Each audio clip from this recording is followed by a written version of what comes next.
¿Qué tal? Muy buenas noches, mi nombre es Aaron Milla y bienvenidos a 11 Noticias. A continuación le presentamos los titulares.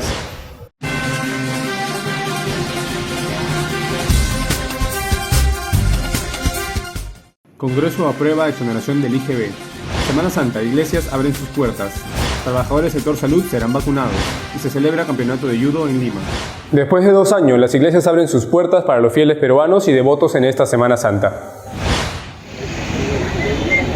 Luego de 2 años que inició la pandemia, fieles y creyentes aún mantienen su fe. El equipo de 11 Noticias viene a una de las iglesias más emblemáticas del centro de Lima, Las Nazarenas.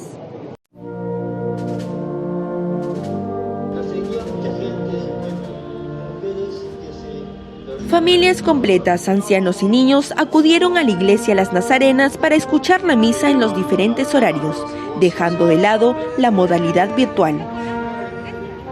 Además, esperaron la bendición de las tradicionales palmas de olivo, las cuales tienen un significado para los devotos. Nos recuerda el ingreso de Jesús a Jerusalén, ¿no? Entonces estamos imitando y bueno, es un recuerdo y como católicos que somos, ¿no? Creyentes con la fe más que todo. Al final de cada turno de misa, los asistentes de la iglesia Las Nazarenas mostraban su alegría y fervor de poder asistir de manera presencial. Mire, realmente me siento muy emocionada, contenta, después de 2 años de estar encerrada con esta pandemia terrible que nos ha perjudicado a muchos en la salud y en lo económico. Hemos pasado 2 años de pandemia y bueno, ha sido frustrante para todos, ¿no? Pero finalmente con la ayuda de Dios y la colaboración de todos nosotros, ya estamos vacunados, estamos aquí. Es así como los devotos demuestran su fe, reverencia y amor con su asistencia, dando inicio a la Semana Santa. El Pleno del Congreso aprobó la exoneración de IGB en los productos básicos de primera necesidad. ¿En qué consiste esta medida y cuál será su impacto? Veámoslo. Luego que el Congreso aprobara la exoneración del IGB en alimentos básicos de primera necesidad, surge la pregunta si esta medida va a traer resultados positivos debido al acontecimiento que se le rodea. El presidente, ¿qué nos dijo? Que a los pobres lo iba a volver rico. Ahora, ¿cómo estamos? La situación, mira, todo caro. Entonces, ¿de qué trata esta nueva ley y qué impacto generará en la economía del país? Para conocer mejor el contexto de esta propuesta que busca exonerar los alimentos de primera necesidad, conversamos con el economista Christopher Ríos, analista de créditos del BCP. El objetivo de esta política, de esa medida, es quitar el IGB, ¿no? El porcentaje del IGB, que es casi el 18% aproximadamente, del valor total del precio del producto, ¿no? Sabemos que un producto está conformado por su precio de compra, más algunos costos operativos que el empresario tiene, más el impuesto, ¿no? Es lo que se le carga a la persona que compra el producto, ¿no? En este caso, el gobierno, cuando los insumos aumentan su precio, el gobierno lo único que puede bajar para evitar problemas y dañar la economía es el aspecto del impuesto, ¿no?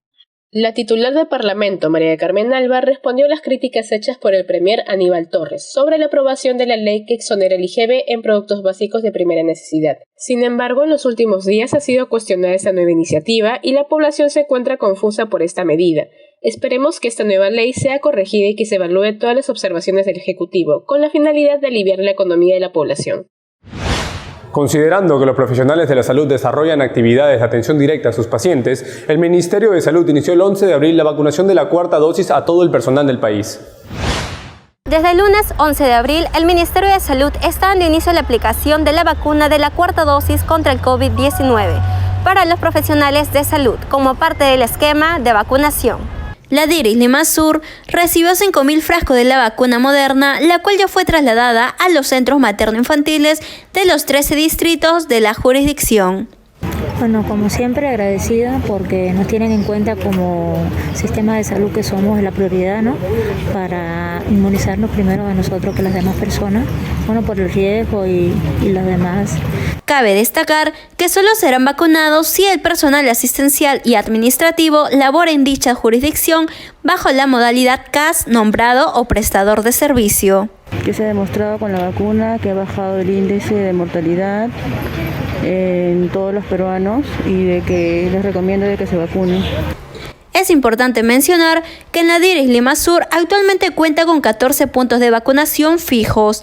El doctor Henry Ildefonso conversó con nosotros y nos comentó su opinión sobre esta campaña. Poder defendernos inmunológicamente con la aplicación de esa dosis para poder desarrollar nuestro trabajo con un riesgo controlado y no tener un impacto tanto de severidad o mortalidad como lo hemos tenido antes. Es por ello que debemos promover la importancia en esta campaña que vamos a tener y coberturar al 100% del personal que se expone a pacientes o casos que vamos a tener en una posible cuarta ola.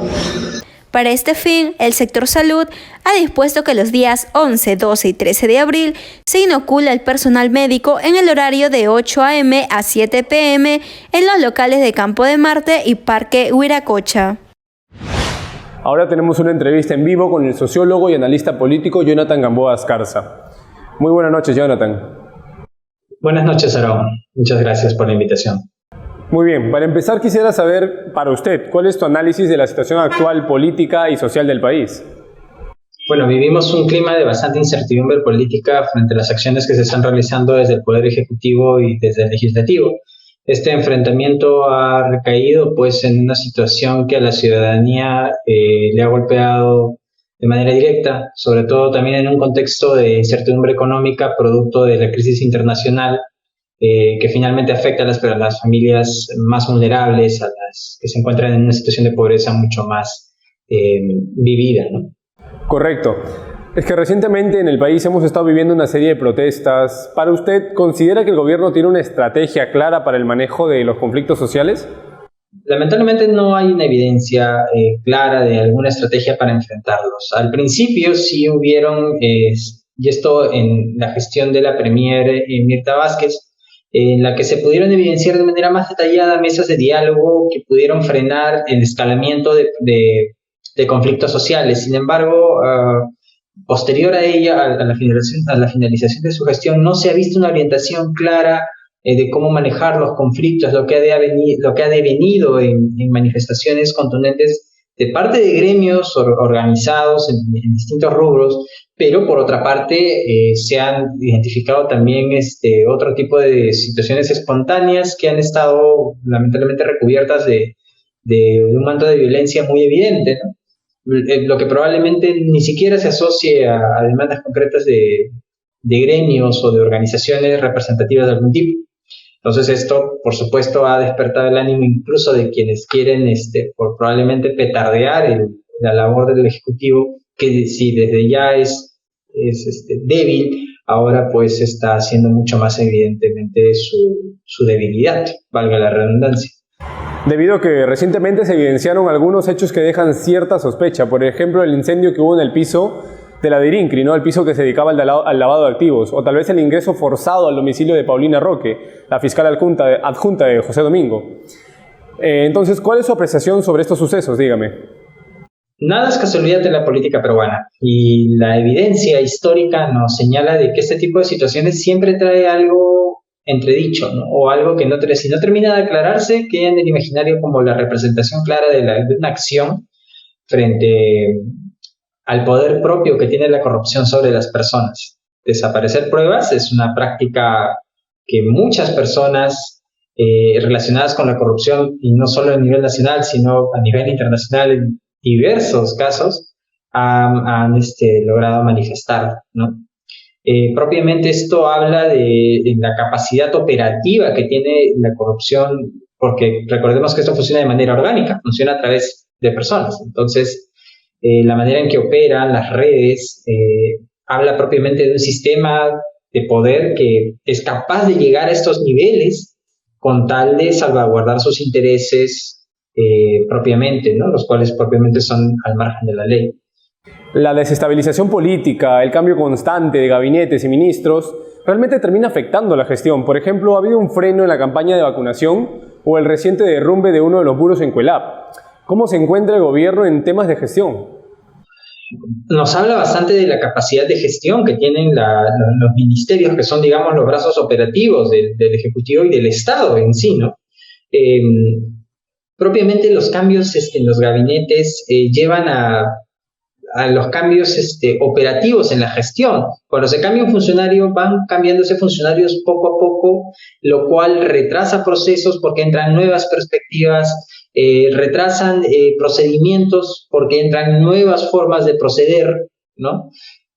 O nuevas formas de operar sobre determinados problemas, y eso retrasa pues detalles, y eso nos arroja, por ejemplo, el retroceso en el tema de la campaña de vacunación, que lamentablemente al principio ha sido bastante efectivo y ahora aparentemente pues no tendría el mismo impacto, ¿no? Entonces eso se debería precisamente a temas de gestión. O el cuidado de nuestro patrimonio. Esto representa propiamente de que se han detenido aspectos que son igual de importantes que otros en el desarrollo nacional. No podemos ver las cosas solamente como prioridades, sino como un tema horizontal en el que todo cobra importancia en medida de que todo se opera de manera detallada, ¿no? O todo se opera de manera diferenciada, si se quiere decir. Es decir, propiamente la gestión del patrimonio a través del Ministerio de Cultura se va a encargar de cuidar el patrimonio y velar por los proyectos que van a cuidar el patrimonio. El Ministerio de Salud verá que la campaña de vacunación se realice en su total capacidad y pueda llegar a las poblaciones que todavía no han sido vacunadas.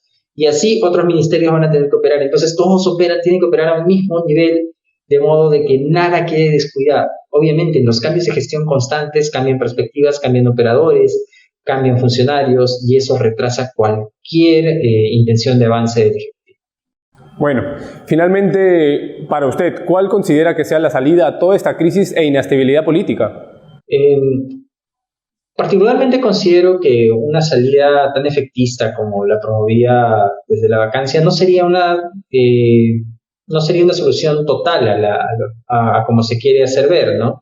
Tenemos esta costumbre, no sé si la tenemos desde la caída de la dictadura, de constantemente cuestionar la figura presidencial como tal, ¿no? Y probablemente desde puntos de vista más recientes, como el gobierno de Pedro Pablo Kuczynski, ver la figura de la vacancia como una constante. Entonces no creo que eso sea una salida efectiva en medida que dislumbra más las intenciones de obtener el poder por parte de otros grupos de interés. Considero que una salida más viable, a la par de una reestructuración política que creo necesaria, es de que el Ejecutivo y el Legislativo puedan poner finalmente en agenda las prioridades nacionales y tengan que intervenir sobre esto personas idóneas, responsables e intachables, considero, libres de toda forma de acusación o de siquiera estar relacionados a algún tema de corrupción, que puedan operar sobre estos temas, sobre objetivos claros al corto plazo. Considero que sería una salida viable a la par de una reforma política concreta, porque este desbalance de poderes entre el Ejecutivo y el Legislativo no nos ha dejado nada bueno en los últimos 10 años. Muy bien. Gracias nuevamente, señor Gamboa. Gracias por compartir su opinión sobre la coyuntura política con nosotros. Muchísimas gracias, Aarón. Buenas noches. Bueno, después de esta corta pero interesante entrevista, ya no tenemos nada más en el ámbito coyuntural. Vamos directo al bloque de deportes con Anderson. Adelante, Anderson.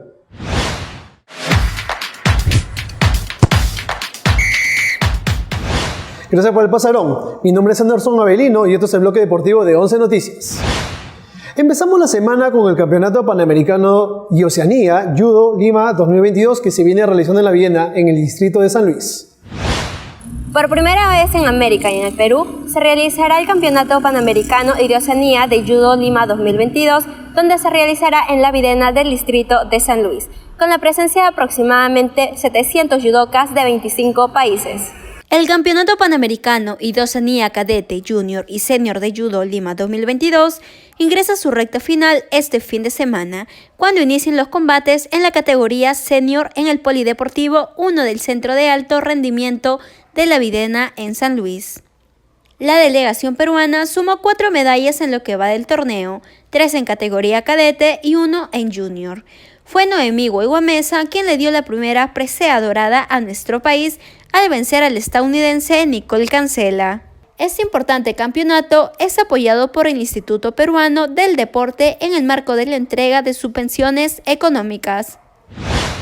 Ahora pasamos al torneo local. Este último fin de semana, los grandes del fútbol peruano supieron sumar de a 3. Empecemos con el partido de Ayacucho, Universitario de Deportes. Ayacucho Fútbol Club recibió a Universitario de Deportes en el Estadio Ciudad de Cumaná. A los 40 minutos llegaría el primer tanto de la mano de Benzún Quina de tiro libre. A los casi 88 minutos Espinosa cometería un tremendo error anotando un autogol. A casi nada de acabar el partido, Andy Polo se mandaría con un golazo desde media cancha que terminó dándole el triunfo a los cremas.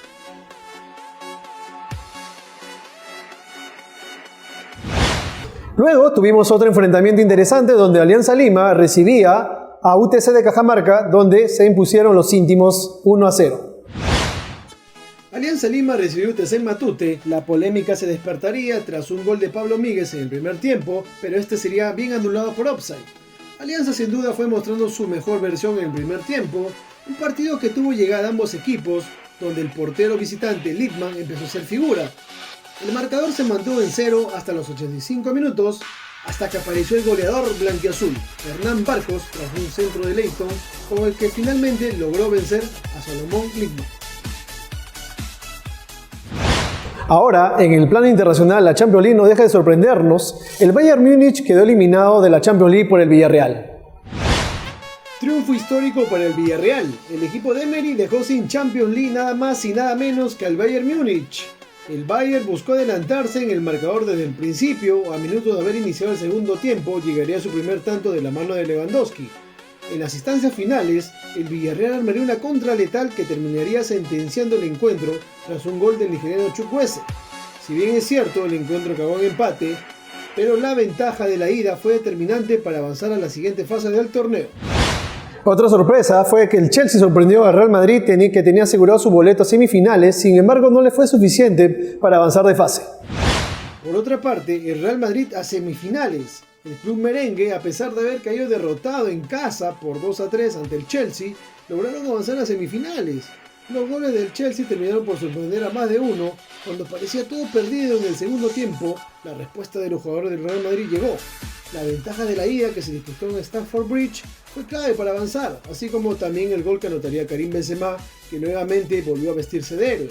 El goleador francés sin duda vive un gran momento y es un firme candidato para ganar el Balón de Oro. Bien, esa fue toda la información deportiva y regresamos nuevamente contigo, Aarón.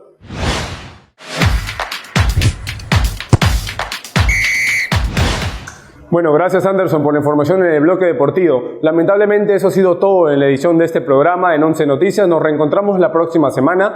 Le recomendamos mantener el uso de la mascarilla y el distanciamiento social. Buenas noches.